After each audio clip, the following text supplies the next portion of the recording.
Ang ganda, di ba? Long layered hair yan. 3 years kong inalagaan yan. Kaya lang nagsasawa na ako guys. Kaya putulan natin. Di ba?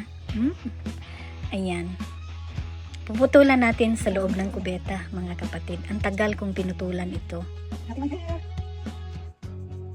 Self hair cutting ang tawag dito, mga kapatid. Kasi marunong akong magupit, guys.